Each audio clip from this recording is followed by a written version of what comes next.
Oke. Nah, ini sebenarnya triknya simple sih. Kan tiap bulan harus bayar angsuran tiap tanggal 15, tapi gajiannya tuh tanggal 30. Nah, ini kita sebenarnya bisa melakukan permintaan kepada pihak bank untuk melakukan perubahan tanggal angsuran. Jadi kalau bilang tanggal angsurannya tanggal 15, terus kita gajiannya tanggal 30, ya berabe kan kalau misalnya secara timingnya nggak pas tuh. Nah, lebih baik kita minta tolong sama pihak bank, boleh nggak angsurannya itu digeser ke awal bulan gitu. Jadi ke tanggal 1. Jadi tiap kali kita gajian di tanggal 30, atau kalau di bulan Februari mungkin tanggal 28 atau 29, itu kan cuma beda sehari. Besoknya kita akan bayar angsuran. Beda kalau misalnya ke tanggal 15. Kalau tanggal 15 kan, waduh, telatnya juga ya nggak tahu nih, godaannya mungkin banyak juga gitu. 2 minggu udah kepake dananya, ya repot juga.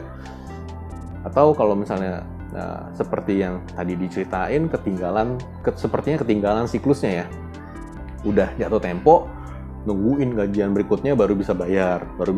Nah, kalau kayak gitu kejadian berkali-kali, berulang-ulang, itu buruk banget sih hasilnya untuk di slick checking gitu. Karena tiap bulan pasti kelihatan, ini orang telat 15 hari terus gitu. Aduh, itu kalau analis kredit ngeliat nih, orang kenapa telat terus 15 hari? Emang dia nggak bisa lakukan apapun gitu? Ini kenapa?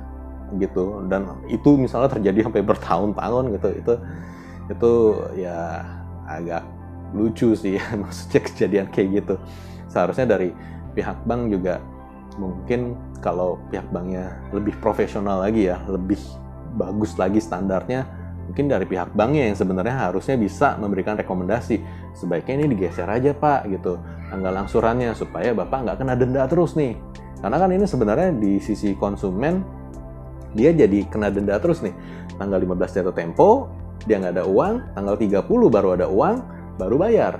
Nah, 15 hari ada telat. Nah, dendanya itu kan juga dihitungnya harian gitu biasanya ya. Nah, dihitung harian. Terus kalau mengenai yang pertanyaan berikutnya, kapan bayar dendanya? Nah, ini macam-macam.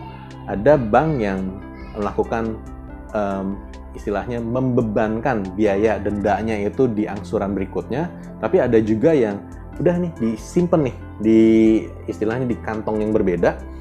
Nanti pada saat mau melakukan pelunasan baru dihitung sekaligus gitu, karena denda ini porsinya berbeda gitu. Nah, ini balik lagi ke tergantung pada bijakan banknya masing-masing ya. Ada yang langsung mau bulan berikutnya langsung beres, tapi kalau mau dia ada yang nyimpen kayak begitu pun juga, ya itu juga ada juga bank yang seperti itu.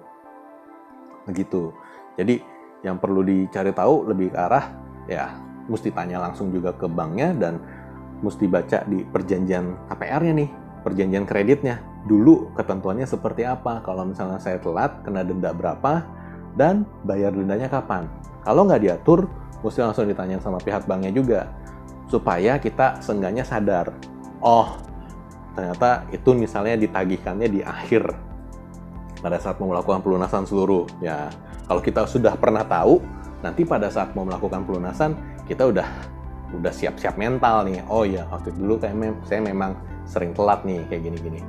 Tapi kalau misalnya kita nggak tahu, terus kita ngelunasin misalnya 5 tahun atau 10 tahun dari sekarang, kita lakuin pelunasan, terus tiba-tiba ada, loh ini apa? Denda segini banyak.